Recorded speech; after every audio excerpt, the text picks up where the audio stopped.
pleasure to introduce to you Professor Antonio Garofalo. He is the Director of the University of Naples, Palermo. Thank you. Thank you very much. Good morning, everyone. Distinguished colleagues, ladies and gentlemen, it's a great pleasure to welcome you all at the University of Naples, Palermo for this opening of DISAS 2026. I would like to begin by extending my warmest greetings to all participants, keynote speakers, members of the scientific committee and representatives of institutions from around the world who have chosen to be with us for this important occasion. And let me thank Professor Francesca Perla and all her colleagues, our colleagues of DISAC, for having organized such an interesting conference. The presence of DISAS in Naples is an opportunity to strengthen an international dialogue on issues that are increasingly central to the future of societies. We are living through a remarkable period in human history in which technological innovation, economic transformation, environmental challenges, and geopolitical uncertainty have evolved so rapidly and simultaneously.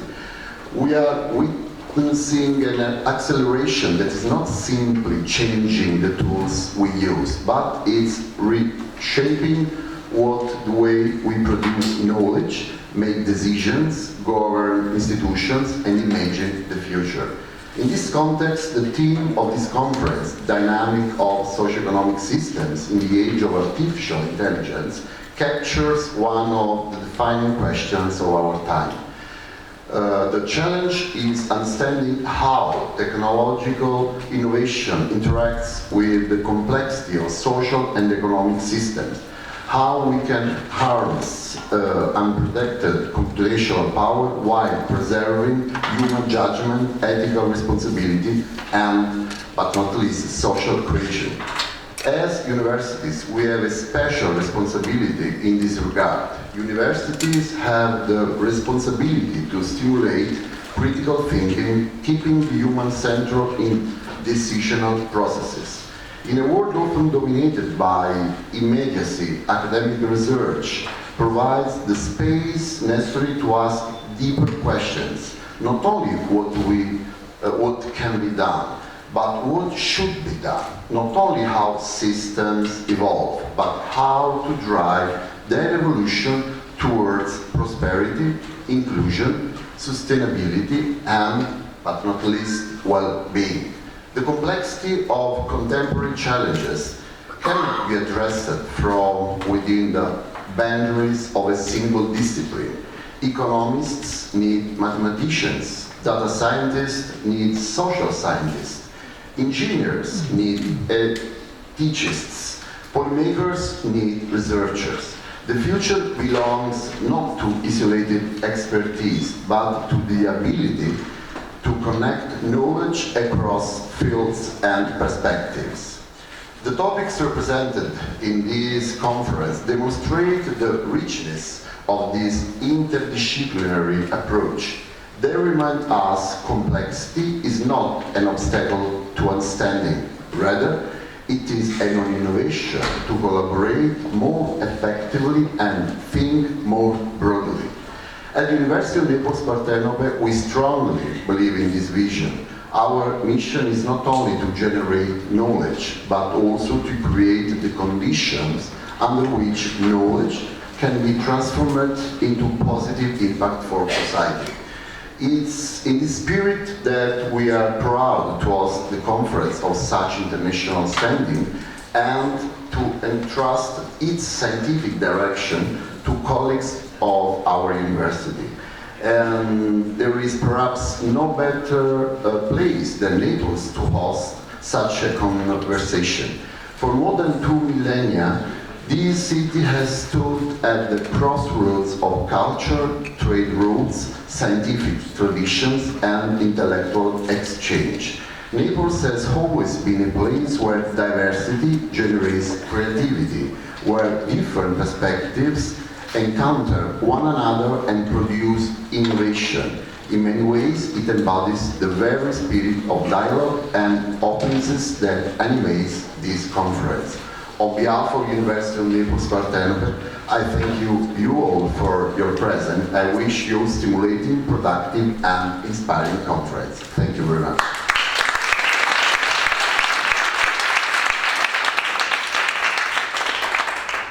Thank you very much to Director Antonio Garofalo for appreciating the spirit and the standard spirit of our conference. Now the word to Francesca Perla, Professor Francesca Perla, Director of DISAC Department.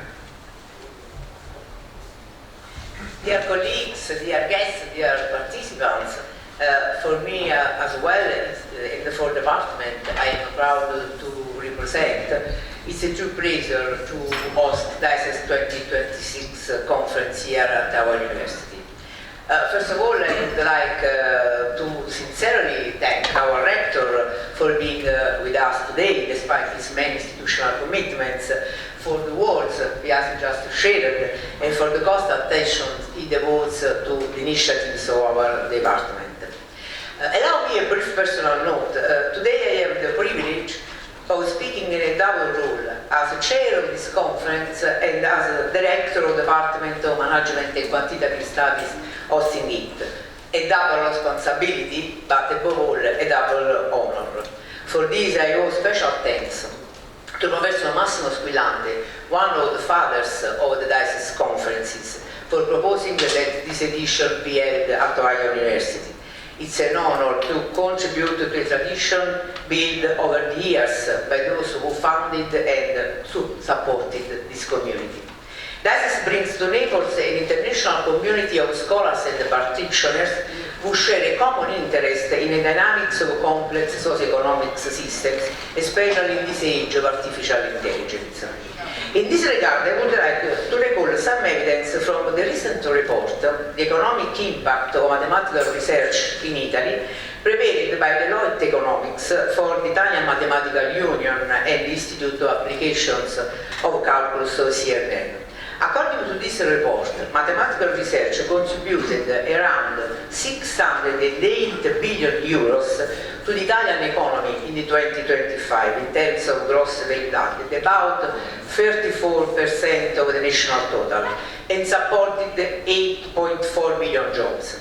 These figures show that mathematical research is not only a scientific asset, but a strategic, economic and social one of the most powerful instruments we have to make complexity intelligible, support decisions under uncertainty and anticipate risks. This role is even more crucial today as mathematical research and quantitative research more broadly provides the theoretical foundations and the algorithms behind much of what we now call artificial intelligence. AI and big data are transforming production, research, education, decision making, but technology alone is not enough. As our rector has just reminded us, to govern this transformation, scientists and academics have a responsibility to promote rigorous methods, transparency and clear awareness of the social ethical implication of models and algorithms they develop. This is precisely the heart of DISAC. Building on the interdisciplinary spirit our rector has just described, the conference offers a concrete space where the spirit becomes method, a place to reflect on how complex socio-economic systems evolve, how uncertainty affects decisions, and how advanced quantitative approaches can help us interpret change, design effective responses, and contribute to shaping the future. It's a vision deeply connected with the mission of our department, which brings together management, finance, statistics and mathematics, and whose commitment is confirmed by its recognition as the Department of Excellence by the Italian Ministry of University and Research. Let me conclude with my heartfelt acknowledgements. My sincere gratitude goes first to the other two chairs, Massimo Squillante and Vice Cavallo, for sharing with me the responsibility and the pleasure of organizing this event, to all the members of the organizing committee, to our sponsors, and to the colleagues and to the staff of my department for their essential support. A special appreciation goes to our invited speakers, whose contribution greatly enhance the scientific quality and the international profile of the conference, and to all speakers and participants who have joined us from many countries. I wish you all a fruitful conference and a pleasant stay in our university, located here on Monte Elia, where the origins of Naples, the myth of Partenope, and the sea and the knowledge have long met. May the genius loci nourish our scientific dialogue and make your stay in Naples both inspiring and memorable. Thank you.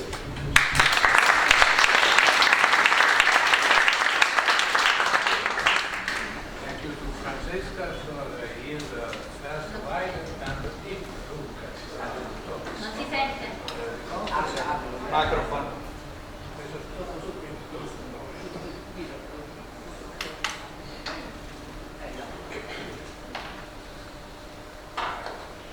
Adesso sì, va bene. Thank you very much, Francesca, and also of course for the hospitality of your department. Now the word to the other chair, Michel Cavallo from the University of Naples, Federico II.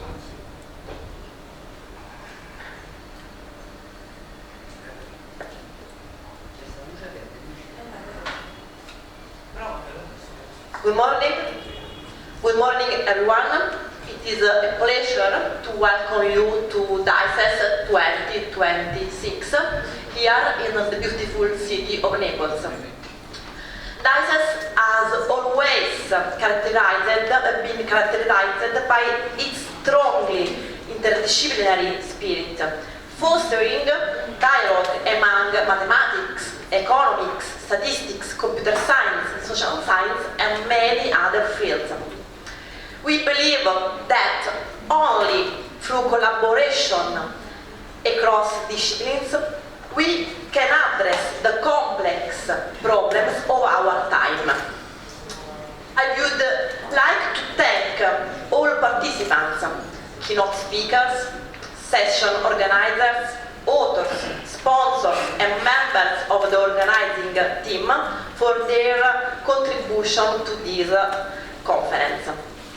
I wish you a productive, inspiring, and enjoyable conference, and I hope you will also have the opportunity to experience the culture, history, and hospitality of Naples. Thank you for joining us, and welcome to DICES 2026.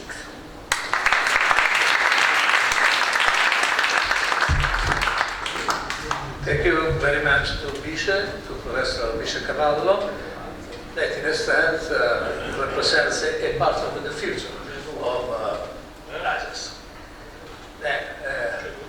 Welcome to all of you.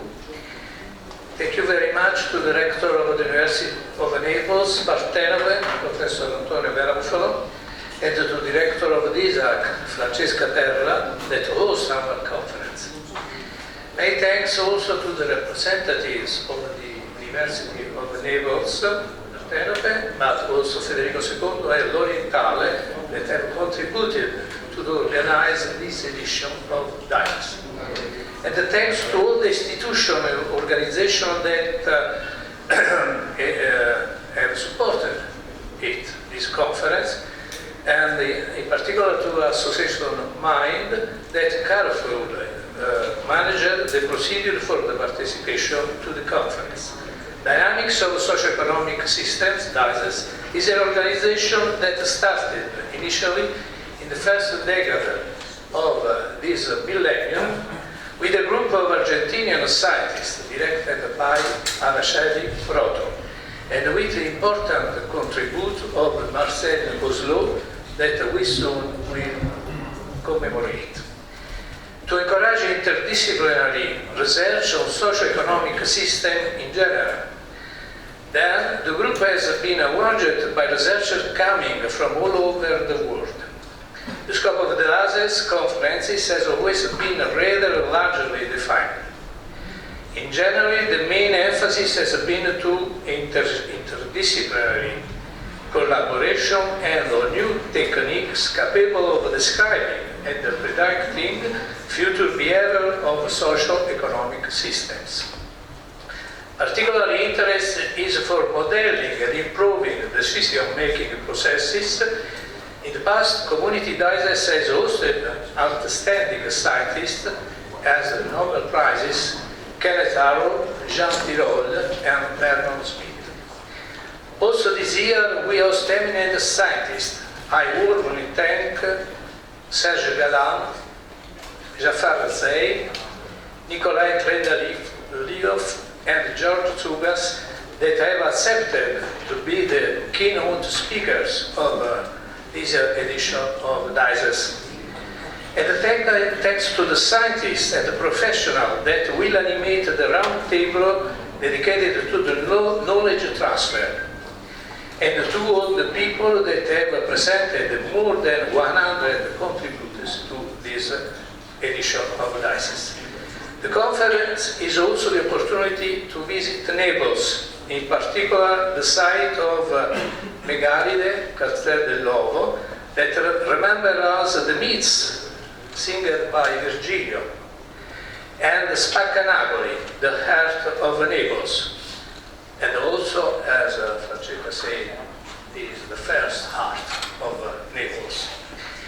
And I warmly thank the architect Sergio Attanasio, the president of the Society of Napolitan Historical Buildings, for his availability for the visit that we have organized in the center of Naples. Enjoy this, enjoy Naples and the myths and the beauties of the history of Naples. Thank you very much.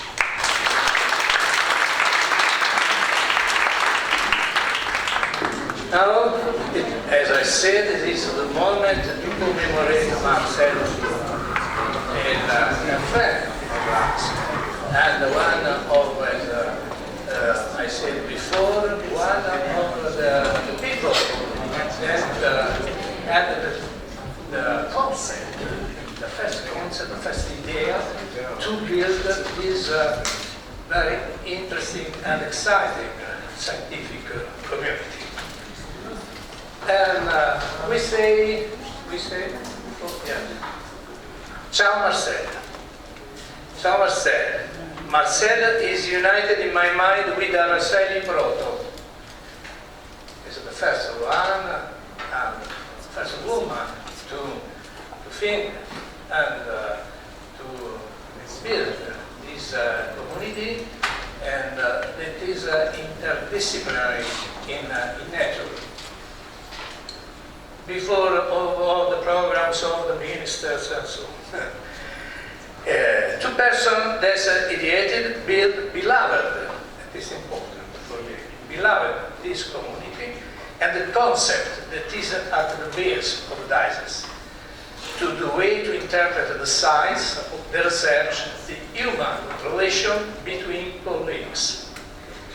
He has been author of a lot of innovative scientific papers, directed high-level projects, awarded by the PhD honoris causa by the Bucharest University of Economics, proposed by Claudio Osterio, that was working with Marcel. He has been present to all the editions of the DICES conference. All of us, we remember his deep scientific thinking, his irony, enthusiasm, and sharp humor. When we greeted the last time Marcel, we said, "See you in Naples." And then Marcel is here in Naples with us.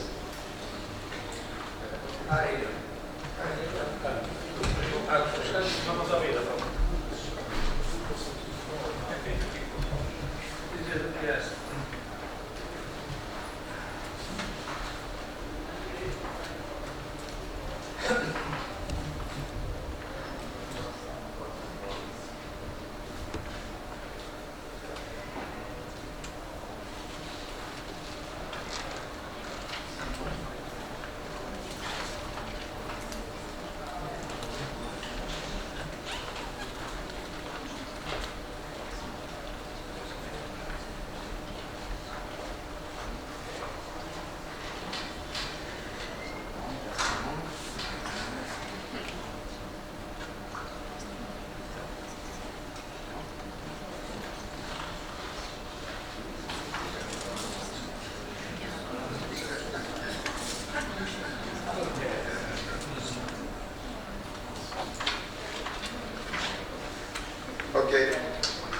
very emotional to remind Marcel because he was a very singular researcher and over many, many years because he passed away more than 80 years.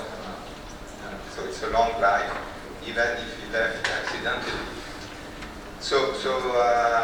He was a physicist, pioneer in how to use physics outside physics, and also a great colleague and a friend. Now we go to the next slide.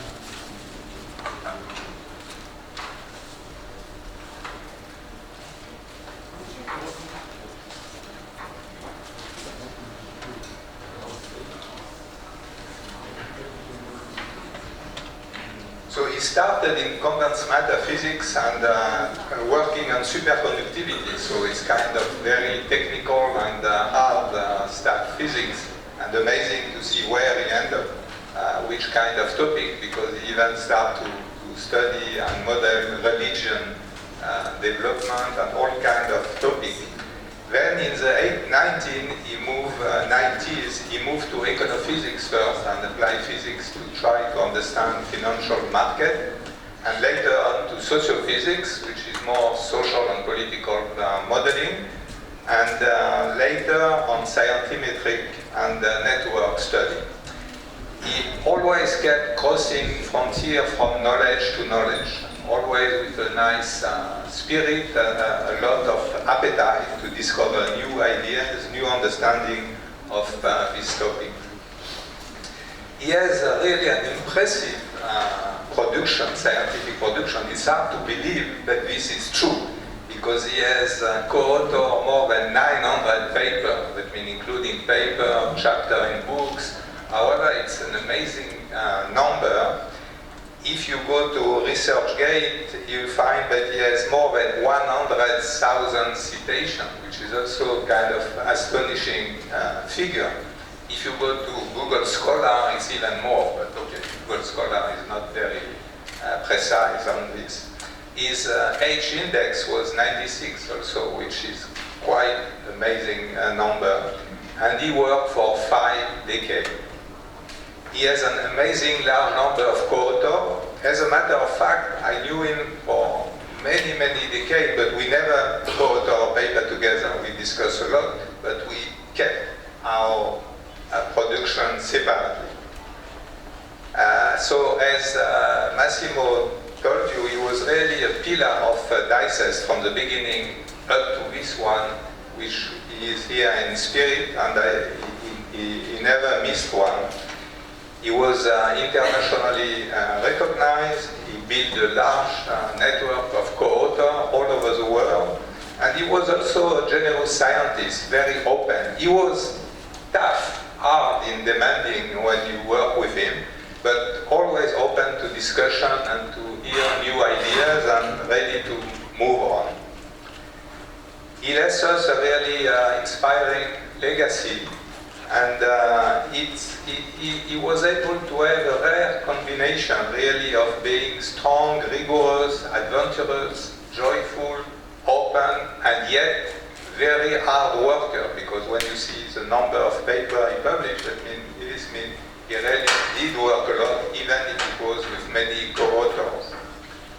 So I will say bye-bye, Marcel, and keep exploring from where you are now, and maybe you'll discover a new thing to connect. We'll see. But this is another field. Thank you very much.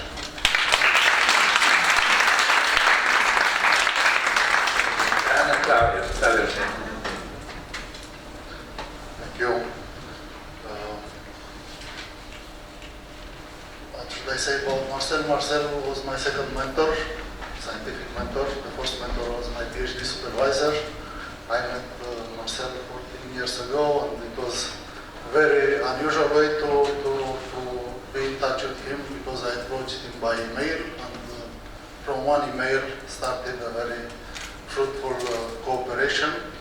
I saw some statistics, but that I became the second most popular co-author of Marcel, but that was my chance. And here I selected, from his presentation when he was awarded with doctorate honoris causa from our university in 2023 in November.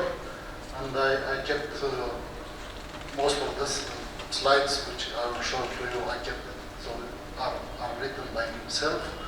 And I just added a couple more. For example, this is added from Laudatio, and together with him, he told me each first name, what is the origin. So Marcel is the first name, but he had 5 first names, and as you see, it was the first name of his grandparents, the first name of his father, a saint protecting kids. And I let in the bottom of the slide a nice story, because on an occasion he won a grant because the evaluators were thinking that that application is performed by 2 persons, one Marcel and another person from another department. And they said, okay, being interdisciplinary, so they awarded him an extra point, and by doing this, he won the competition, but he was forced later to do a paper with himself. So that paper, which is written there, because of his 5 first names. As I said, the presentation is originated by Marcel. Most of you met him. You knew that beyond the scientific excellence, he enjoyed the life, and he put it in. I don't think that the picture is from 1943. Maybe it's his nephew, one of his nephew, but yeah, he enjoyed the life. He's somehow one of the fathers of econophysics, and he put this image from Jakarta conference 2002. And I added from a paper which I'm quoting in the right, in Socio-Economic, and they, independent researchers, found out that within econophysics there is a group of Marcel. So Marcel was an important pillar about econophysics. And I kept also slides created by Marcel, because here at this conference, friends of Marcel, colleagues, and Roy is here, and from this paper in the room, Gurjit and Valerio is on the way, but his collaborators are here. Claudio Vince from my university also is in the room.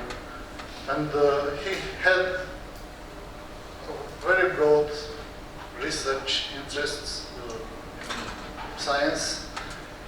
I admired the most to him, after cooperating a lot, his ability to fight against hostile reviewers.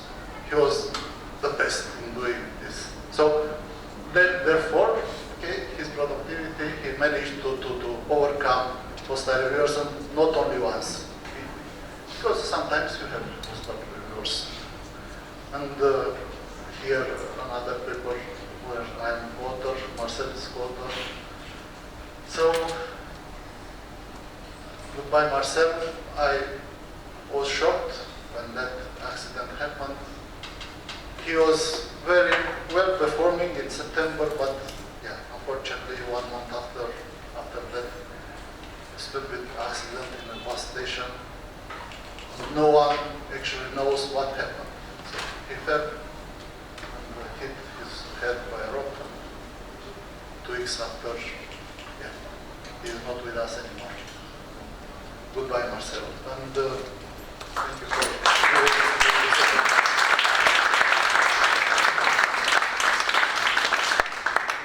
We were obliged to make these greetings and thanks to Marcel. We are a little late, and then we accelerate now, but I know that there is a couple of colleagues have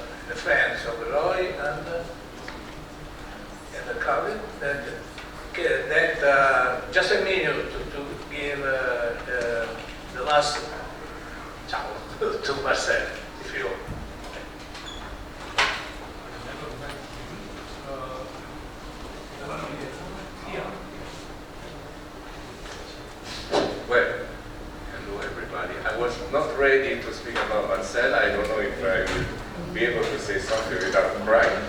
But anyway, so he was a very good friend of mine, a brilliant scientist, the most brilliant mind I ever met in my life.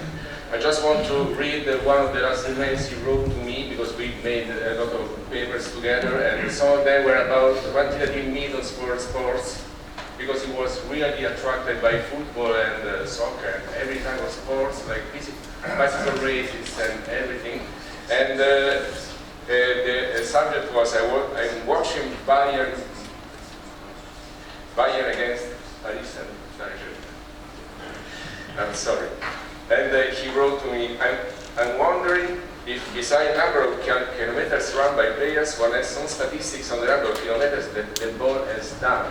So everything he did in his life was tailored on science. He made every aspect of his life was fully plenty of science, and he wrote papers about everything he did in his life.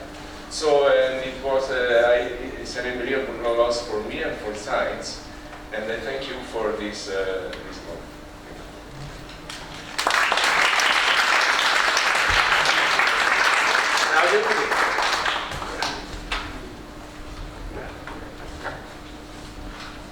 Hello, my name is Claudio Vinta. Thank you very much for this kind chance to say a few words about Marcel.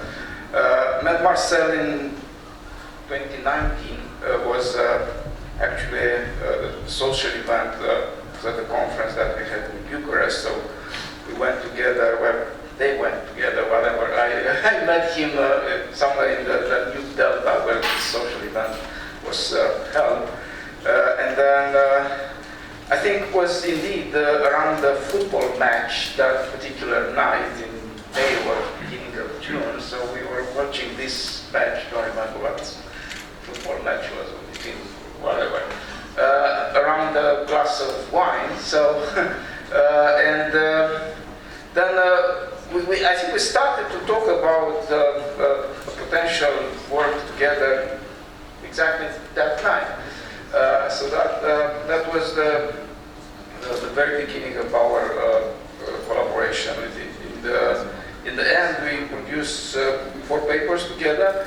And probably the most important thing for me, and probably for what we left together in our work, was the fact that Marcel was the first one, and probably, among my strongest supporters of going on this idea of intrinsic entropy that I was thinking of having a use in estimating volatility in financial markets. So I can definitely say that without Marcel, I wouldn't have gone that far. So thank you very much, everybody. Thank you very much, Marcel. Marcel is going to be with us forever, as long as we.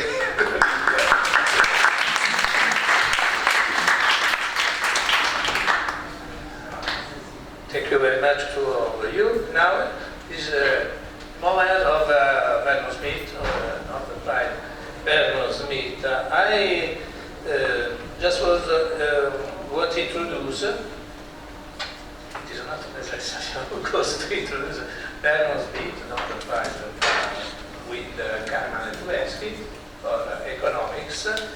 Just to remember, I want to mention a little piece of the laudatio that I has given at Bucharest when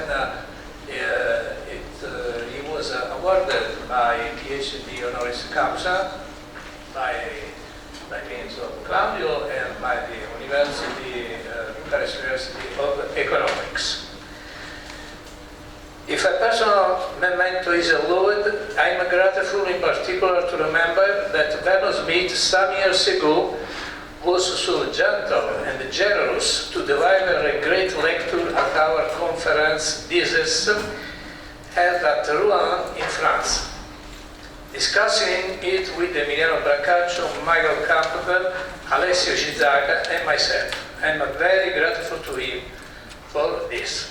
To sum up, I think that Vernon Smith may be considered not just one of the biggest economists of the history, but also an eminent figure of total intellectual that refer our minds to the Italian Rinascimento. It is important in this period of history where we assist another time to a barbarization of the human, intellectual and spiritual values, on the contrary, to strengthen them. In this sense, it is particularly commendable the initiative of the University Bucharest of Economics, and I applaud to the colleagues of Bucharest, first of all, of course, Claudio, that have conceived and realized this ceremony with the so representative personality of contemporary world as Vernon Smith is. My congratulations and human appreciation to Vernon Smith. Please. Thank you. Sorry about the video quality. I'm not a media person, but when I visited Vernon and his wife Candace in the beginning of May this year, he was very kind to provide to us a very short message about science, but you see in particular which part of science. So this was recorded in Colorado Springs, so altitude 1100 meters, yeah, so United States. But he is very full of life, and I'm very happy that I met him, and he will be very soon 100 years old. So his celebration will be 1st of January next year for 100 years.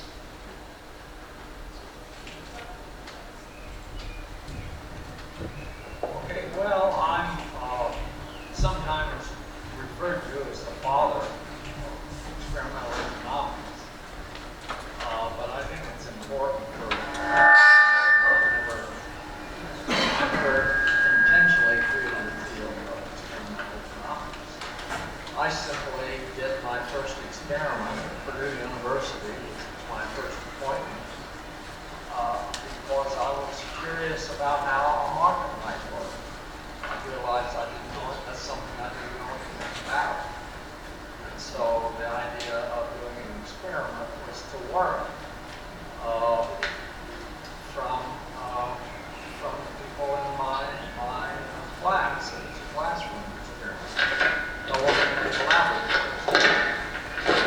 But the results were quite surprising. The market converts to supply and demand. That no one in the market knew what supply and demand was. So that really intrigued me, and I went on to do more experiments.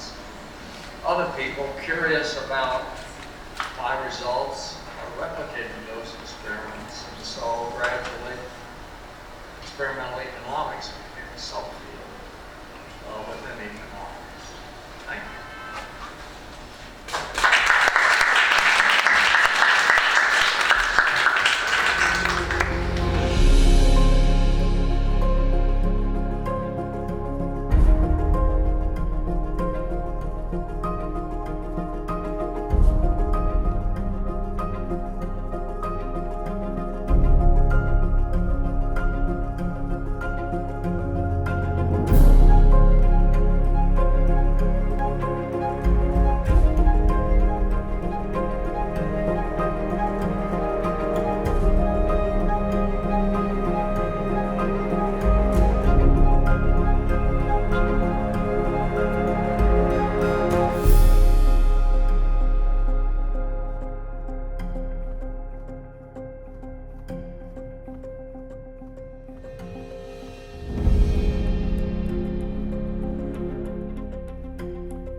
As in the other editions of the digest, we have projected this round table. This time it is dedicated to knowledge transfer. We have invited scientists and professionals that are very active in the field. And the question is the knowledge transfer. What is the idea that you have as a concept, also as a theory, if you want, and what are your experiences and perspectives for the future? Then I start with the round, and I should start by Sergio Galassi. The other side, Sergio has proposed another model. I'm sorry, it's the same. And my second choice, because Alessio Cavicchi is a professor at the University of Pisa, of course, and high level researcher, but also very expert in the theory of applied research. He has had important, he was chaired by the precedent government on the field. Then, Alessio, this is the question. Thank you. So, thank you, Massimo, for your invitation. 8 minutes. 8 minutes. And I will start with my time. Well, thank you for the invitation, and well, I'm really happy to be here after 2 editions of the conference where I was in the scientific committee, but I couldn't take part. So it was great to be here with you. Well, my experience with the third mission and the knowledge transfer. Well, I'm a professor at the University of Pisa. I'm an agricultural economist. I work at the Department of Agriculture, and I define myself an action researcher because we are always, especially the category of agricultural economists, we are always dealing with rural settings and some troubles, needs, problems that we have to address with our work. But in the last years I've been part of some committees. One is the Joint Research Center Advisory Board on Smart Specialization Strategy and Higher Education. Another activity was the participation to the National Operational Program in Research and Innovation. So always as an external expert to support policy, to inform policy on this topic. So on the other side, I had the chance to coordinate some projects, some Horizon projects, some Erasmus Plus projects, where there was always the concept of living lab or community of practice. So maybe the multi-stakeholder approach that is almost common now in many different fields. And so I have this kind of experience to talk about this concept. I had some notes and I would like to read them. I hope to not annoy you, but I think it's important to put some food for thought in this table. So when people ask me about knowledge transfer, I have to admit that I always feel a little bit uncomfortable with the expression. Not because it is wrong, of course it is an important concept, but because sometimes it sounds too mechanical. It gives the impression that knowledge is something we produce inside the university, then we put it in a box, and then we hand it over to somebody else. But in real life, this fact doesn't happen so frequently. So if I had to answer in a very personal way, I would say that knowledge transfer is not about transferring something finished. It is about creating the conditions or co-creating the conditions for knowledge to become meaningful, shared, and usable in a specific context.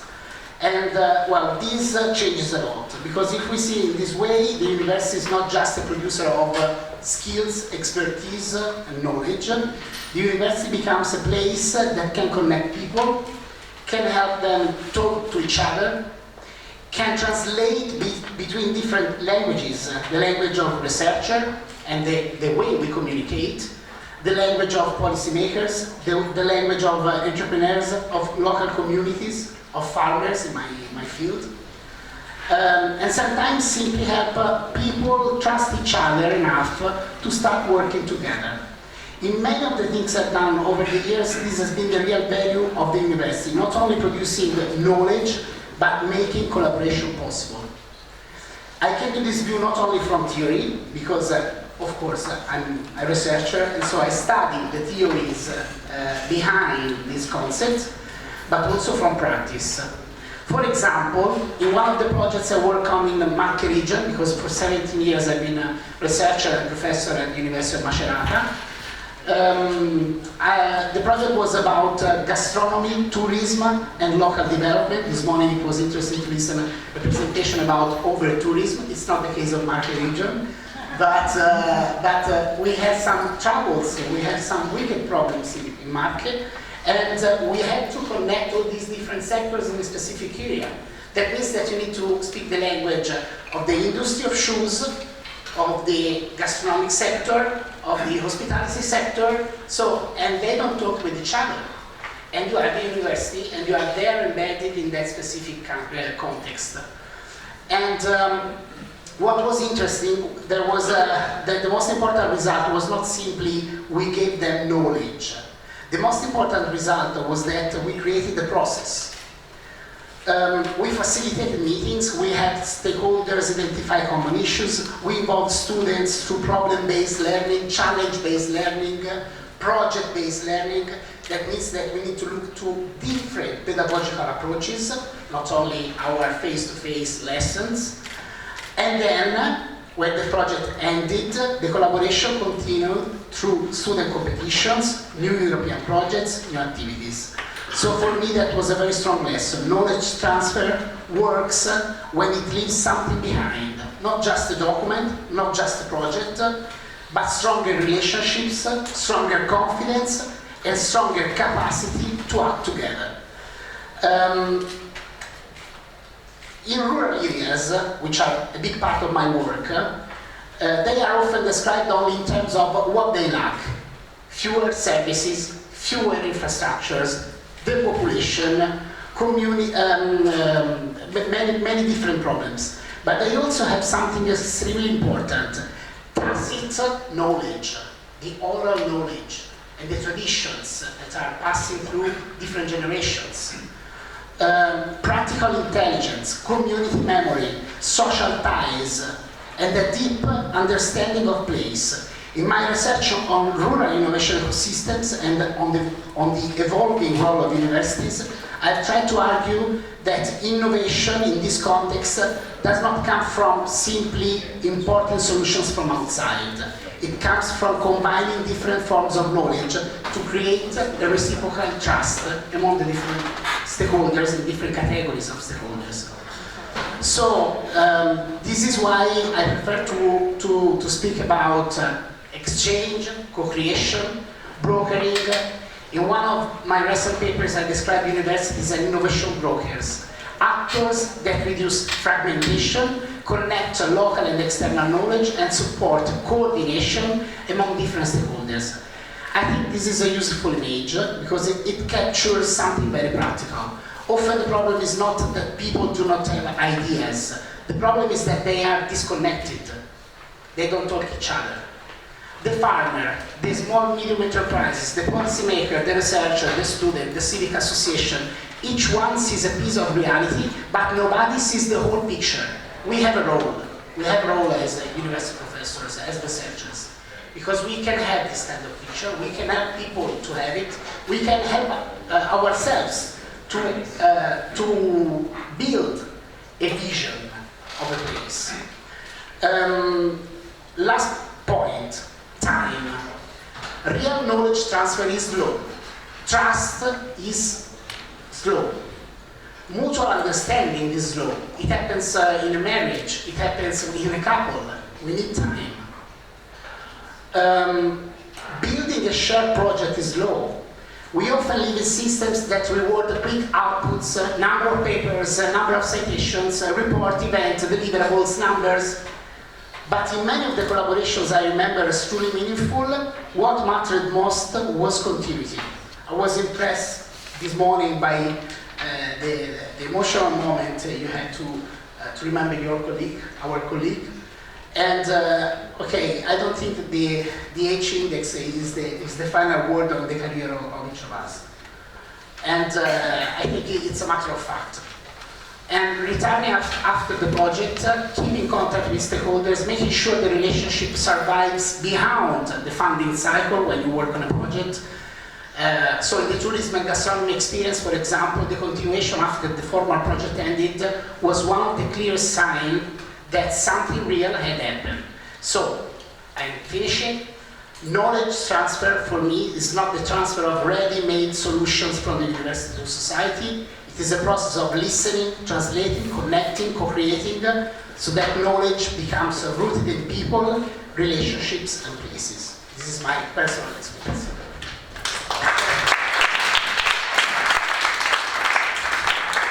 Alessio, thank you very much for explaining clearly your concept of knowledge transfer. It is a network that we have to build by starting by the language. It is very important, it is my experience, to have to meet the languages, say the different languages that we have at the university or in the enterprise and in the society. Well, I think you understand. And sir, you are lucky because we have another person on the right. And Antonia Boccadoro, thank you very much to be here. And we decided to start from the right side. It is not a political choice, of course. And Antonia Boccadoro has a great experience in the field of the managing of risk management and of the actuarial field, generally speaking. Please, Antonia. Thank you. Sorry, of course, the theme is knowledge transfer, your experience, and possibly some perspective in the field. Thank you. Thank you for the invitation. I am a little bit shy because the context is a context of teachers and researchers. My experience is as a practitioner, so very concrete example of application of sharing of information in the AI era and the effect in the insurance field, in particular in the insurance companies. I have some experience within board of directors and in the governance of insurance companies in this era of great changing and great challenges for the insurance with the aim to save money, to have more efficiency, and with the possibility for medium and small size companies to compete with big giants of the insurance.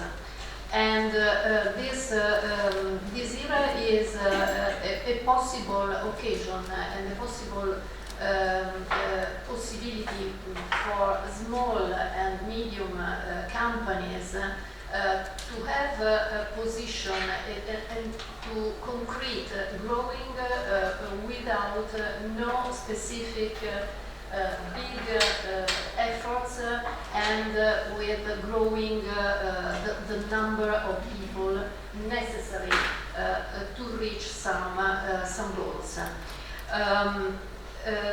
The problem at this stage for companies is to create an environment for which human and digital sources can cooperate in order to reach results in very effective ways.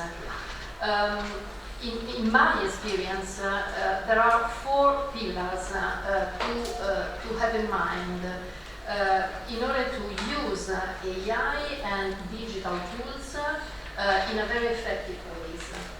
The first pillar is strategic clarity from the top. The digital transformation is not the tool of a single manager or a single unit. People in general have 2 kinds of approaches, the threatened approach and the possible approach. approach and the enthusiastic approach. Both this approach cannot be the good model for a company to change the type of manage their activity. It's necessary that the senior managers have a clear idea and a perspective with a clear communication and governance of this change. The second pillar is talent mapping and targeted onboarding. And in this way, I think that university is the important pipeline for industry in order to have the good approach, the correct approach, in order to create a new generation of work with deep and technique capabilities, but with a different approach compared to the past.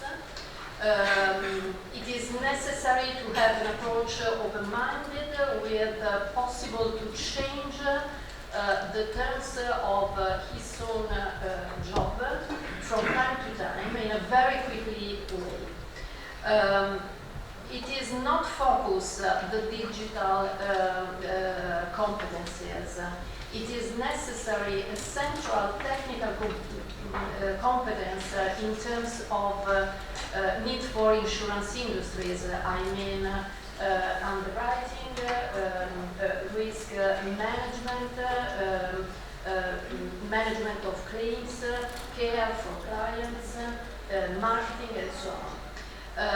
The digital tools are the mean in order to put in place the technical competences, so it's necessary to create a new pipeline between universities and industry in order to have the correct mix of competencies to give to the industry. Third pillar is internal training and knowledge leveling, because the manpower of these days are not really in condition to face this great changement. So it's necessary to give people the possibility to have an increasing knowledge for the use of these new tools. And the approach in this way could be different. People frightened and people very enthusiastic. In every this condition is necessary to give them the correct instruments to use these new tools. Fourth pillar is gradual monitored implementation. It is impossible to change immediately in all the directions. It's necessary to have a correct plan of action with the possibility to verify step by step the process and the opportunities, but also the risk. This morning, during the presentation of the annual results of IVAS, the chairman dedicated a specific part to the crucial aspects of the control of the risk in terms of evaluation of digital risk. Because insurance companies are not prepared, managers are not prepared, and in general, these aspects are completely outsourced to few digital outsourcers. And this dependency is very crucial for the insurance sector. It's not a problem, but could be become a problem in the near future, so it's necessary that manager of the insurance companies has the competence to understand the process of innovation and to have not a so high reliance on digital sources.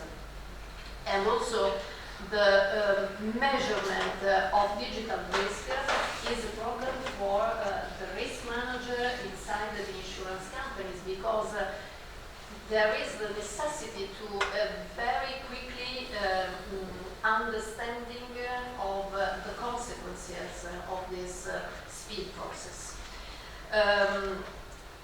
The value chain is completely conditioned by two different aspects, human resources and digital tools. Neither of them could be separate, could be considered separately. So it's necessary to have an interaction between technologies capable of making those processes genuinely effective and more intelligent than now.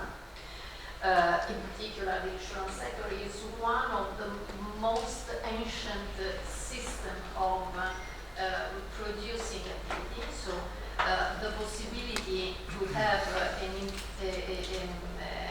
an increasement is very high, but it's necessary to have an increasing process very effective and not very speed.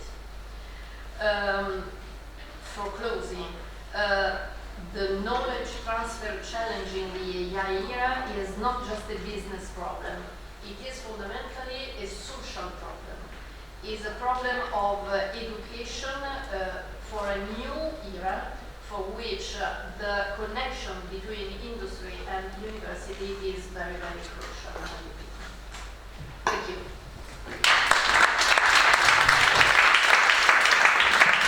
Thank you very much to Antonia Boccaloro for the explanation. Thank you very much.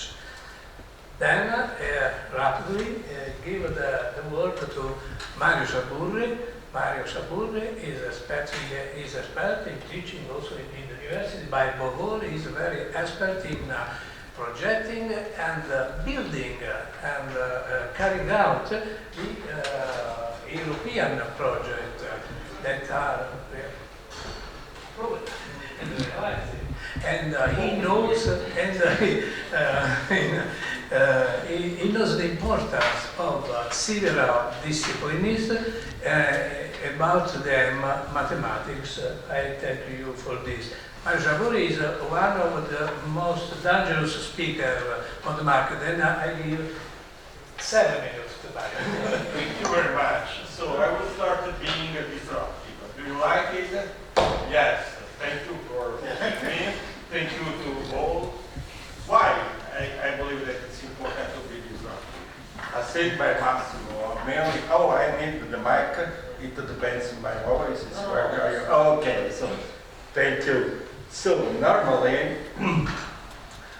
the idea that is starting from scientific community in which one I'm involved, I'm representing the entire European community on scientists on aviation, because it's my field of investigation and teaching. So that means, but normally I leave my card from academic point of view, and what I say, why we have to transfer knowledge? This is the main question, not how to transfer it. So, this is the question that normally we have on the table when we transfer knowledge from one community to another. So, before we spoke about the co-creating, but in my experience, experience means that currently I am managing with my team around 20 European projects in different fields. Most of them in Horizon, but some of them are founded by European Space Agency, others founded by CINEA and so on. This implies that in this way, working together, different community is not fully true. They are not co-working on building innovation. So the only way to go forward, not convincing them that you are better than others, but convincing them that transferring knowledge means transferring value. But the meaning of value is too large for us. So, speaking with my colleague, normal way means if I increase a bit the knowledge of something is value. But let me say, it's not true, from the entire framework in which we are moving, like European Commission mission and vision. They are precise in defining the value. They are defining the KPA, so that means the key performance area. For instance, we can say that the capacity, this is an area, you can measure it through new indicator. For instance, how many aircraft you can put in a volume. This is a real thing. This is a value. If you increase not the capacity of the value through managing more aircraft in the same area, you have a value. This is clear. So value is not the original word, but means. To my experience now, the only way well recognized in each community of the meaning of value is deal with the two main trends. The first one, economic value. The second one, sustainable value. So both of them are well understood by the European Commission, by the European ecosystem. But how to deal with the economics bill? And who will drive the economics value? From the scientific point of view, what we can say that we have a model for evaluating. For instance, cost assessment or cost-benefit analysis. So that means we can calculate, we can offer to the community a value for the knowledge, or like a new model, new capability, new know-how, new expertise, in calculating, in using indicators that are modeling through these two opportunities. But pay attention, looking for instance the European Space Agency. If you have an opportunity to have a look about the opportunity that you have to apply for them, they have different line of appraisal. One of these is named BAS, Business Application. And for demonstrating that you can apply this, they will be approved in this line. You have to inject in your application also the business plan. So it's clear. Now for us, we have to transfer know-how if we have a value of our knowledge. In which way we can evaluate the value? In being closing to the meaning of value for the ecosystem. As well, if you think about the environmental impact, sustainability, you know that sustainability now means mainly to be sure about the health of people. Side of it, there is a health specialist. So, and health is important also for us, because we are people. So that means how we can calculate it. So everything is moving. Until now it was understood that environmental impact means calculate the pollutant, the emission of the system. But how to calculate it? How to measure it? If you will put an innovation. Oh, let me give the next example. If we will move from the carbon and so let me say traditional engine to the new hydrogen combustion engine, you can think, okay, I use the hydrogen, everything is good, I will present this. But how we can measure it? Thinking about, for instance, in the air, hydrogen means H2. They will mesh in the air where there is oxygen. You will put together H2 with oxygen. They means it's water, so they means vaporagon. In the air, vaporagon means contrail. Contrail means an obstacle for flight. So if you say that using the hydrogen, combustion hydrogen, oh, you are looking at me strange. Okay, so I'm quite finished. By the way, the statement is, when you speak about the value, and we will be able to be compliant with the meaning in terms of specific key performance area and this key performance indicator, it's clear. You can transfer it. You don't need to find how to transfer. It's clear. They, the commercial entity, are looking for added value. They are looking people that give to us, to them, new capabilities in becoming rich, like my wife. So it's important. But do not forget that not all knowledge means to have a value. For sure, have a value for some specific community, but not value for the ecosystem. And to do that, we need to model how to characterize our knowledge when we think about that it is not new knowledge. Otherwise, we cannot, we can do everything we like, but we cannot think about how to transfer it. In transferring it, we need to follow this pipeline. Okay, it's enough to be disruptive or not? Thank you for...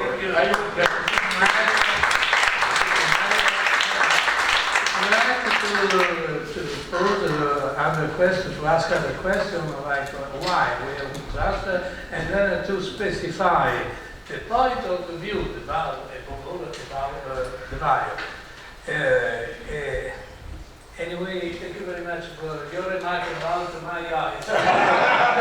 Commits mind that I have to do the task all of today. And next, the speaker is Giacomo Di Nuffnen. Giacomo is from the agency Agenas, and I think he is the president of the Society for Intelligence, Artificial Intelligence in Medicine. Please. Vice President. Vice President. Next President. I would like to thank that we started from the right, because a lot of my anxiety about being at this table has gone, because I'm not the only one who isn't a university researcher. And also, a lot of the things that I had thought about on my own, I wasn't sure you already brought up. So half of my presentation already, I think you did. And it's talking about governance, about co-creation, about the aspects of how do we measure. But I'll try to add something of my own to it. So I'm a medical doctor, and I've always kind of worked at the boundary lines and interface lines between the two fields. During my studies, I did a lot of lab research on molecular biology, and I was always thinking about the translation of these aspects from the lab to the clinical aspect. And COVID came, and the way life goes, I decided to specialize in health statistics. But it's the same question. I mean, I'm still working from a clinical language that I learned at university to another statistical language that I learned in my specialization, and I'm trying to interact with colleagues of different expertise and find a way to bridge the gap between them. So one of the ways and the experience I would like to bring today to you that we've tried to do is in 2023, as we said, me and some other colleagues, mostly doctors, decided, and mostly young doctors still in specialization, decided to found the Italian Society for AI in Medicine, SIAM.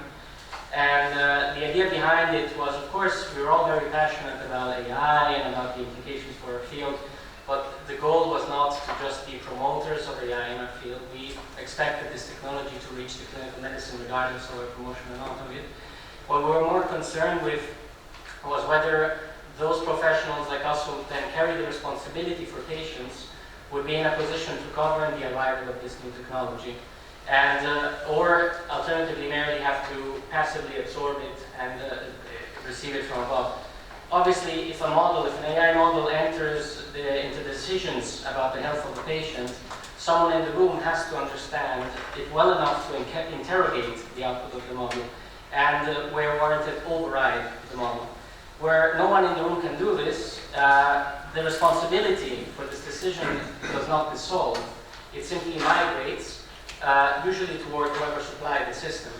So our interest in knowledge transfer in this sense was never merely academic. It was about, it came from a place of concern with competence and oversight, with keeping clinical accountability and technical capability attached to the people who also make the decisions for patients, or at least have these people be seated at the table and be capable of contributing to these decisions when using these systems. So what makes it difficult in this field is that it's very transversal. We found there wasn't a scientific society dedicated to bringing together clinical, informatical, statistical aspects all together on this focus of this system, AI systems to medicine. So we decided, well, I guess we'll just do it ourselves. At least pharmacists, lawyers, ethicists. It's a very broad field in which we have to bring people together.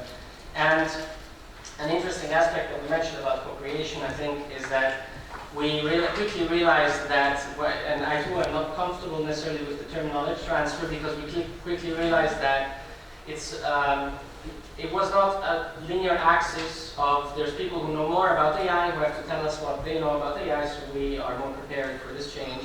It was an aspect of everyone had specific expertise for a specific clinical field, for specific aspects of the informatic aspects of the ethics of it, of the legal aspects of it. And each discipline tends to treat its own framing of a problem as the natural framing of the problem. So the biggest work that we had to do was to turn out to get the different people, the different disciplines at the table to recognize these different perspectives and that they're all equally valid within the precincts of their expertise. So we made two deliberate choices in how we wanted to develop our activity of knowledge transfer, co-creation within the context of founding this association. We put a big emphasis on workshops and practical work. All our congresses dedicated at least a third, if not half of their time, and also our workshops, didactic activities are always at least a third to a half of them are dedicated to practical workshops, practical applications, people working in groups together of different disciplines and using these tools. Going into coding, even just vibe coding, looking at somebody who is an informatician and codes, but bringing your own clinical expertise to it, and the other one who wants to make work on more clinical informatics, getting your clinical expertise. And the second, and as I said, and we noticed this traffic moved in both directions. Again, we didn't see just the clinicians receive information from workshops, which obviously sometimes were directly at clinicians in the local health authorities, where they would never have used the system and also felt a bit frightened, right, of the use of the system. That we would have to bring them to be less frightened, to be more conscious of it, to accept that it's part of also how their patients interact with them, that it is a reality that they have to deal with, but they can approach without being afraid. And at the other end, we realized that the technicians, the informaticians were happy when we organized hackathons and hacks, which are, hackathons are, I don't know, in the context of software development, we organize events that are bringing people together to solve a problem, usually through coding, usually through creating software. And the idea behind it was we tried to introduce this to the healthcare field, which initially was something that was, I don't know, rarely done at all. We have collaborations now with Harvard. We did the first hackathon recently. We organized also not just hackathons, which are competitive, but hacks which were on a model of more, again, collaborative effort to identify projects that the people in a group wanted to build and then spend a day building it together with others that they had just met. And we realized that in this context we were allowing, again, this transfer. So again, as we said, what made me reflect about the concept of knowledge transfer was that, as you said, it implies a sender, a receiver, and a possession end of the cross, but in our experience this was not the case. So there was no party who held the knowledge and others who lacked it. Each person had a genuine fragment, and what we loosely might call transfer was closer to several people assembling something between them, but none on their own head. So co-production, as we said. I apologize if I'm repeating things that my colleagues have already mentioned, but I am happy that we reached similar conclusions. So just for the perspective of what comes in the future, I hope I'm not going too long, there's three reflections I had about it. The first, for us at least in our field, in AI and health, is that we're moving from digital literacy of professionals to infrastructure issues. So bringing professionals to use these tools was the easy part in the end. We thought it would be harder, but they're actually interested. But we have to move from there to building an infrastructure for validation, monitoring, and oversight of the use of these tools. And we need the competence that is held within an organization, not just in a single event, at a single professional, a spot moment. It has to be more structured. Scientific societies, as the one that we constructed, I think, can act here as a sort of boundary organization, bringing people together at the table. But within organizations, this, I think, needs to become more routine. The second thing is that generative AI changes the nature of the competence required in a healthcare professional when dealing with it. Because the output is, it produces very fluid, very plausible. And the skill that is much in need at this point is no longer being able to operate the AI tool, but being able to appraise the output. Being able to criticize what came out and being able to suss out edge cases where the clinician still has to be able to put in discussion what he's seeing. The big risk we talk about here is de-skilling. We see if the clinician, if the healthcare professional uses AI too much and trusts it too much, there is a risk not of knowledge transfer, but of knowledge loss, of automation bias, of being brought to a point where actually, without the tool, the clinician is less capable than before. And we have seen this in some studies that have been coming out recently. And the third and last thing, I really like also the aspect of measurement, because I think that's, we have rich methods for evaluating AI models. I think we could do a lot better in developing ways to measure the impact of our knowledge transfer and co-production activities, the impact of our ability to actually bring everyone on the same level. Outside of universities, in the health field, we have so-called medical continuing education programs. I think we could structure these better. I think we could measure the impact of these programs better. I don't think that once the professionals go out of university, necessarily all of them are able to keep up with the pace of change of technology and of new things coming into the structure.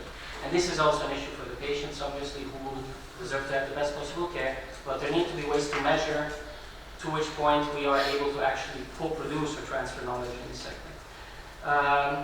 Right, and so our role in the sense is that we want to build this table where everybody sits and would like to maintain it and find a way for everyone to sit at the table and assemble this knowledge together. Thank you very much. Next speaker is Antonio Di Nola is a logician, celebrated expert in logics. He was also past president of the Italian Society of Logics. So we have seen that knowledge transfer is a quite complex thing. We have a lot of examples, each one different from the other. I will try to perform a kind of simple radiography of the concept, abstractly, of knowledge transfer. So, knowledge transfer. First, it is a two-way process. Why? We would like to highlight some specific aspect of knowledge transfer. This relates to the need to emphasize the importance of data and their representation, and the transfer of methodologies, particularly in the age of artificial intelligence. So, for the developments for capturing first complexity and some uncertainty of knowledge are needed for representation of knowledge and its transfer. The issue of methodological transfer is crucial. Not only knowledge, methodological transfer. The key word is not knowledge, but its representation. So in the transfer knowledge is how you represent. So is transfer of well-represented knowledge. This is crucial, formal. So methodology transfer enhances the ability to solve problems, to collaborate between academia and the business world. The underlying theoretical idea is that the knowledge representation, because it has to be opened to other way to know information. Heuristic, starting from a reasonable data system, can propose functional models as a computational representation.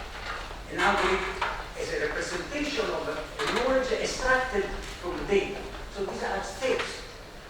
An analysis of this process, which schematically could be represented: heuristic, algorithm, method, theory. Inverting the above graph where theories, methods, and algorithms. Think of probability of the various mathematical theories of statistics. Explore merging of rigorous generalization of existing methods and concepts. These are steps. Sometimes we fail, sometimes no. Methodologies for what? We want, because many examples we have, but for different aims, we want to learn about, to describe, to define, to represent processes by means of a system of observation or measurement that are the observables that you are needing. We need a system of variables. Any time we need that. We need a manipulation of basic knowledge in order to get a structured knowledge, not only of knowledge, but structured knowledge. Then we have a formal framework where to draw new information. This problem was hidden, but it was present in each example presented here. Essentially, we look for theories, starting from heuristic. We look for theories. Whether the word means, as in any methodology, whether the word means has to address two theories. So, knowledge transfer is a two-way process. Theory, methods, empirical knowledge, methods, theories. A transfer that exists within the unity of human knowledge, which encompasses the many facets of its unified essence. That's all.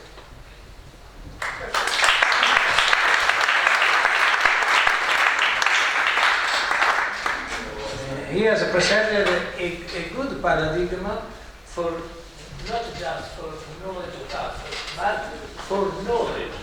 And I said that he is a logician, but logic is, if you see, you look at the presentation, is in the inner of the paradigm. May I add one remark? Think of artificial intelligence. You have one method to represent information, knowledge, which are sequences, which are sequence of bits. This is a way to represent. Of course, it has a lot of limits. We will see in the future. Okay, thank you, Tonino. I think that there is also, not generally speaking, logic in your paradigm, but also something of Lukasiewicz logic, in the sense of the multi-value logic, whatever it means, for instance, whatever it means. Okay, thank you another time. And last but not least said, unfortunately, it's up to you now. I think that Tonino is a good bridge. The presentation of Tonino is a good bridge because maybe you will speak also of statistics. Anyway. No, actually it was a good, inspiring talk, but no, I will not connect. I hope during everyone talk that they will take more time, and and mine will take when the session is over, because actually it's very difficult. Not very difficult, but I was happy to discover that almost everyone had a good, positive experience about transfer of knowledge, because for me, for I would say 40 years, I tried to transfer some concept, technique, idea from physics to other fields, and most of the time it failed. And then I tried to understand why it failed, because I was always enthusiastic, pedagogical, taking time, going, talking to people, explaining, passionate, but nothing in general happened. And the main point is, you ask transfer what, why, but the main question is to who you want to transfer, and why this receptor. You are an emitter of some knowledge, but there is the receptor. Why this receptor has interest in getting what you want to give it to him, or to let him know. And then because I try first in academia between already people within the same field, a physicist and a physicist. And already if you are a condensed matter physicist, as I was, and you try to discuss with a nuclear physicist and exchange, you can have a nice chat, but indeed you don't exchange anything, because everyone has his own technique, his view. Then you try to discuss with someone from another field, from sociology, psychology, then it's, again, you can have a nice chat for 2 hours, great, yes, they are connected. But then after, nothing happens. And then you can try, I try always, you go to a business thing. I work a lot on opinion dynamics, and I think, I am convinced that many of my models could be used in finance. Physicists has been doing in econophysics, like Marcel also did. However, even in this case, they use a lot of statistical data analysis and try to extract value from data. What I do is nothing, I don't use data at all. And then the connection, again, does not work. And then I met several times, a few years ago, people working in finance, in real finance, investing on stock market.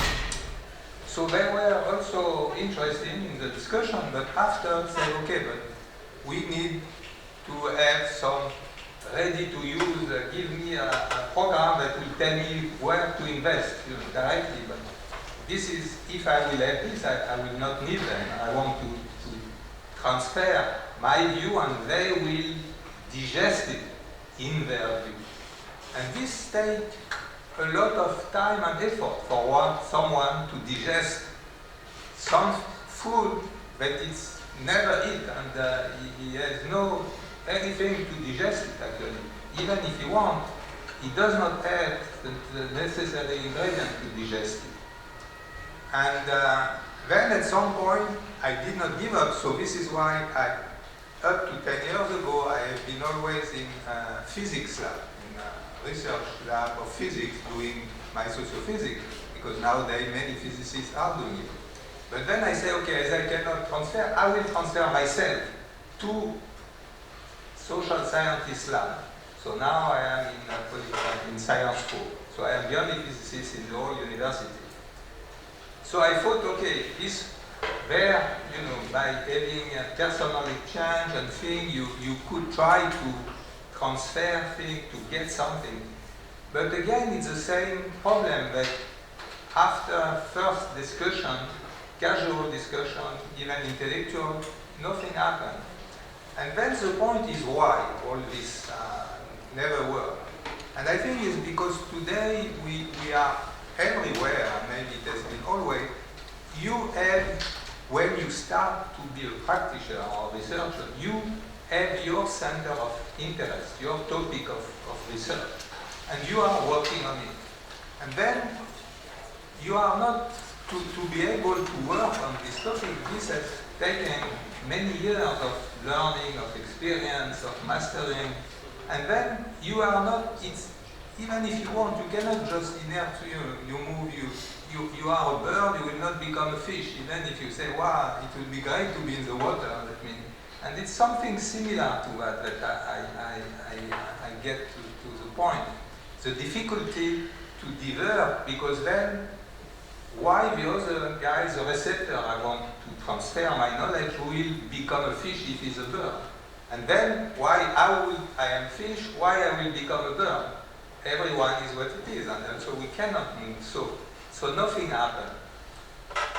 And in this, so finally, in my case, my experience, the most dynamics exchange is come back to a very close network of people, is talking to physicists, which are doing the same thing. Like I work in opinion dynamics. In opinion dynamics, if I go to talk to some physicists which work in the modeling, I don't know, of a linguistic or thing, it will not work because they are on their interest, their next paper, the next work. So you are not going to stop for 1 year to try to learn, to change. And actually I did this with a psychosociologist, which was, he passed away now, well-known, Serge Moscovici, which worked a lot of active minority in his field, and he was well-known. We had both the same interest of wanted. He was interested in my approach, I was interested in his work, and said, we, both of us want to do something, not putting together side by side each one his work, really to create something together. And we had the will and the passion. And then it took us like 2 years to spend a lot of time discussing, I would say now today, no, for nothing. Because, you know, we did not write the paper 3 months after or 6 months after. We just discussed to try to understand some specific topic. It was about group decision making. And we become friends, we learn to know one another, to share some time going to restaurant, to have good wine, and this was in common. And through this long process of getting a little bit on some same territory, which has nothing to do with our field, it became at some point feasible to develop our model that we did, and we had 3 papers together. In this is in European Journal of Psychosociology. So when we had the first paper, to get it accepted in the review, it took like, I don't know how many months, 10 referees to say, what is this? This is not, it's not psychology, this is not psychology. We had to answer, to change. Eventually, the 3 papers get published. And then, nothing. Because people which are reading this journal say, what this paper are doing here? They read the title, the abstract, oh, interesting. When you get into it, they don't recognize the language. They don't. And then you have no time. You are not going to spend 3 months to try to understand the paper that you say, what is doing here? So this is over. So we stopped collaborating on this. We stayed friends, but said, hey, it's not nonsense for him and for me. The last very surprising thing which I am now experiencing is with artificial intelligence. And this was really, I don't know the result. I had some, as I say, modeling on opinion dynamics, and I have some element on how a very tiny handful of people, stubborn people, can convince a full, total network to shift opinion. So the model is very strong, but the same kind of model I present here, that means simple hypothesis and things. It should interest me in the people which are studying opinion dynamics, public policy, the media, this effect of spreading viral, how something becomes viral, change everyone, you know, is for this, against this, and that, how this change. However, when I try to use directly and develop, I submit paper to Public Choice or to other journals. They say, this is not our standard. This, you don't cite the people, you know, on the field, so how can you? So again, no way. Then I try to combine ChatGPT and Claude. And then I gave them my paper written in sociophysics there. And I say, look, I would like to communicate this to people in political science.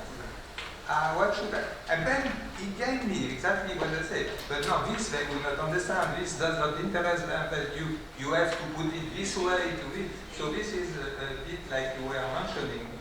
to transfer. So IRA is able apparently to translate now, and I confront what one was telling me, giving, and what the other was telling me.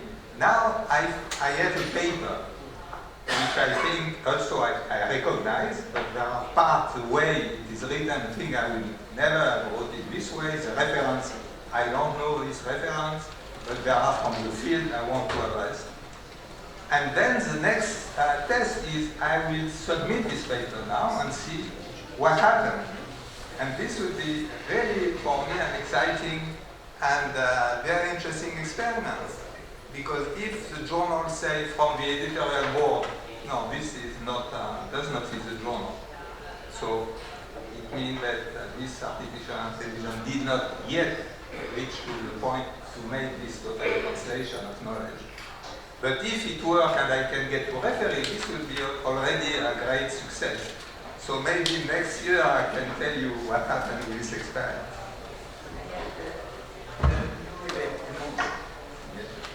There is an option, an example. It's complex, but it's just an exhibition of the model. Then you need a theory. When you have a clear theory, there are other models.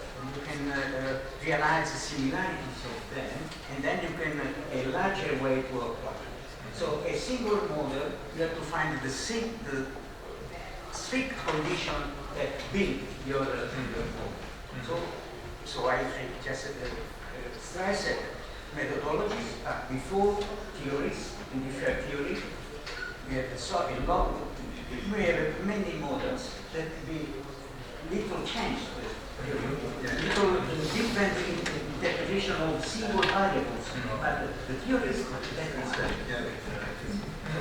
epistemological is theories, methods, and then apply methods.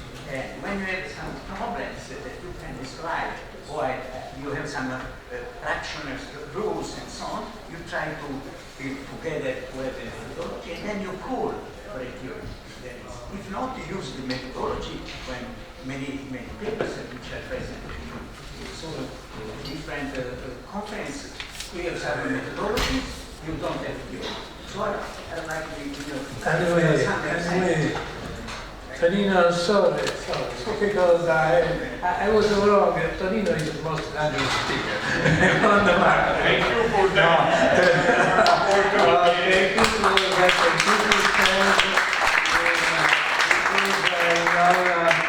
In your talk, there was the spirit of the Dazens and also of this round table to destroy the walls and to connect people and above all to meet different languages. This is important.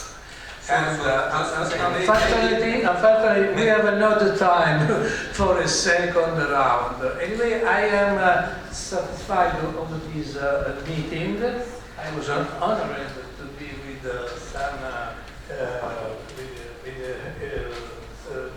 these speakers so prestigious. I may say, like Dante, ero sesto tra cotanto no, sono sesto, sì. The ultimo, I'm the last. And I think that is a seminal round table. We have connected people that have a very great experience, but not just experience, but knowledge that you can transfer. And I'm sure that we can continue the debate and also after the lunch, the wine, as we said, and take another time to all of you.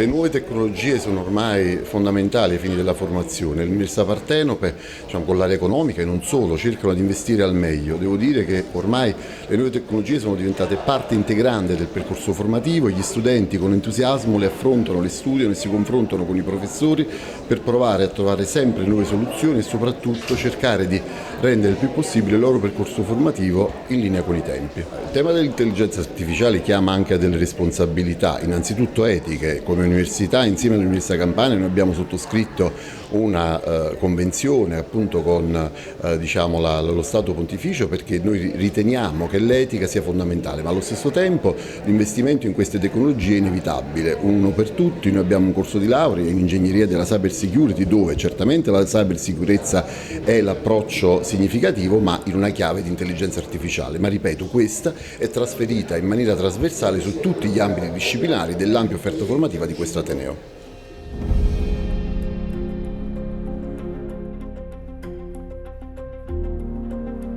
Quello che è emerso oggi è che la ricerca matematica oggi non è solo un asset scientifico, ma è un asset strategico per la crescita economica e sociale del Paese, come è emerso anche da un recente report che vede nella ricerca matematica addirittura un contributo del 34% al prodotto interno lordo nazionale.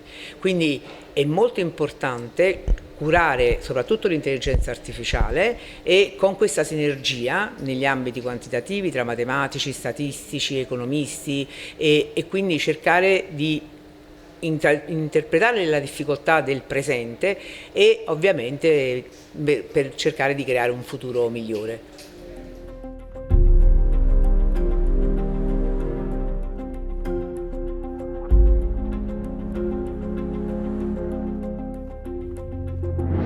A priori, I say this could be, what would be interesting is to create a network of people which want to be able to have some transfer of knowledge, already to have the will.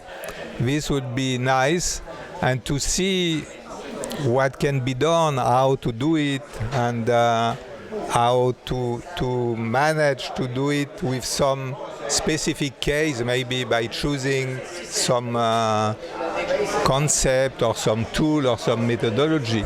So this will be nice, even if it a priori look a bit artificial, because but as I presented this morning, it made me think of the supranational coalition, which we say to build a network for transfer of knowledge, and who want to join it, and how then we will make it work with transfer of knowledge among already the people from the network. So this can be a good idea to try.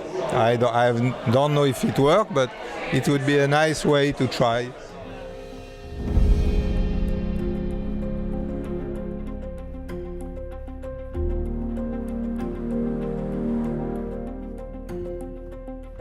Today, it did not. Today, I have used some of my modeling, and in particular opinion dynamic, to make prediction about, for instance, American election, presidential election. It works for Trump in 2016. It failed in 2020, but I was close but I don't get into the detail. However, to reach the political actor, this did not it is not used by anybody else to make prediction about this political event.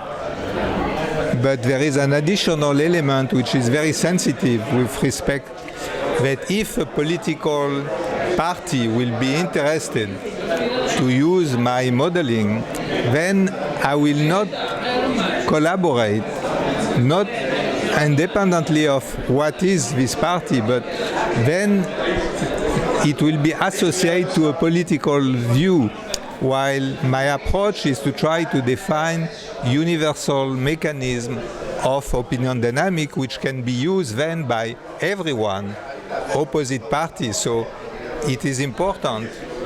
It is not yet validated, but in case it will be validated, it's very dangerous if it will belong to only one group. So it has to be accessible to everyone, And then the responsibility of everyone will be to use it, not to use it. So this is a very sensitive element.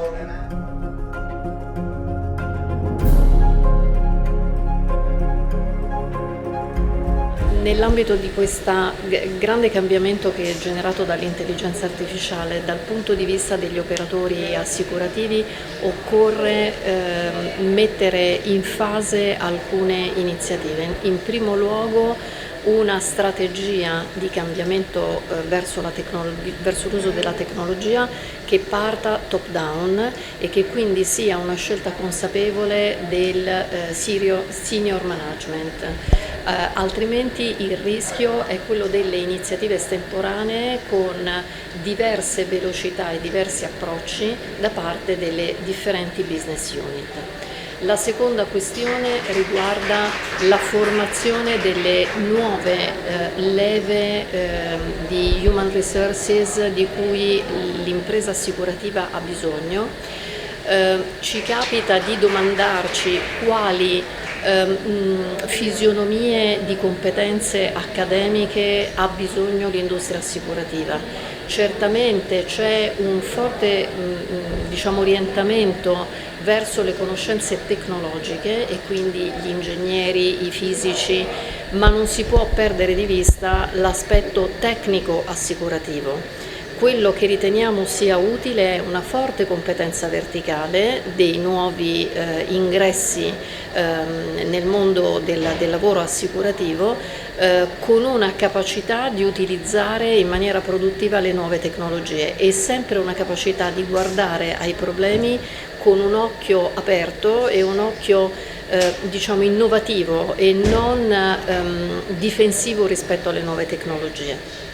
Non si può lasciare l'intelligenza artificiale nelle mani di chi non ha mai lavorato nel settore assicurativo, devono imparare il cosiddetto mestiere e poi possono applicare e utilizzare tecniche nuove, come è giusto che un'impresa di assicurazione che è competitiva sul mercato e quindi deve cercare di raggiungere i medesimi obiettivi con il minor tempo possibile e con la migliore efficienza possibile è sicuramente uno strumento indispensabile. Il terzo elemento è la crescita culturale interna.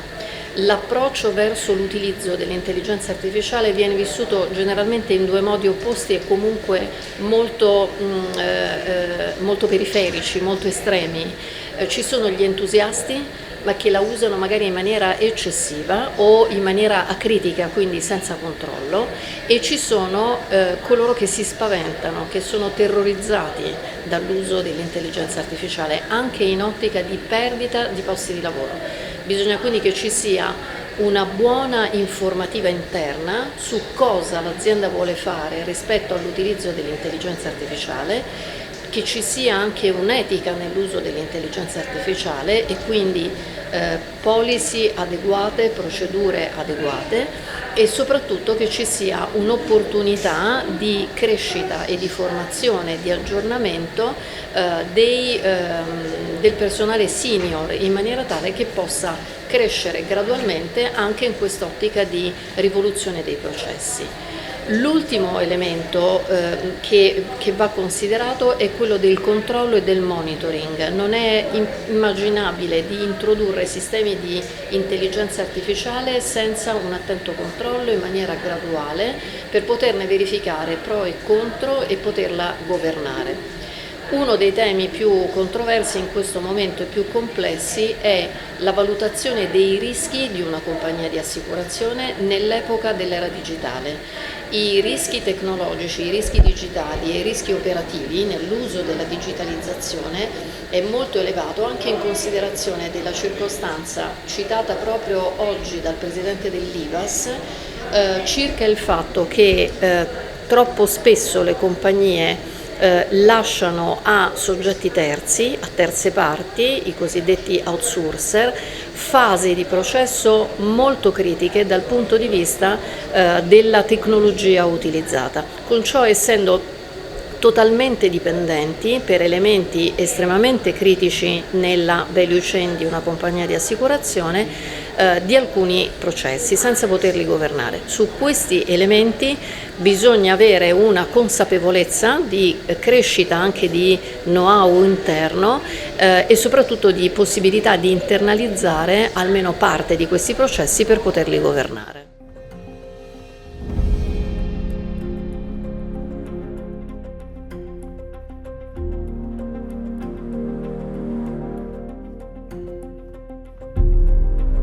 È un processo a due versi, un cammino si parte da una teoria, quindi una formulazione chiara, con risultati chiari, e questo può dar luogo a dei metodi o le metodologie, come si dice, dipende dalle discipline, e i metodi possono aiutare a rintracciarsi, possono applicare a problemi concreti e diventano, nel caso concreto, applicazioni e quindi un vantaggio concreto.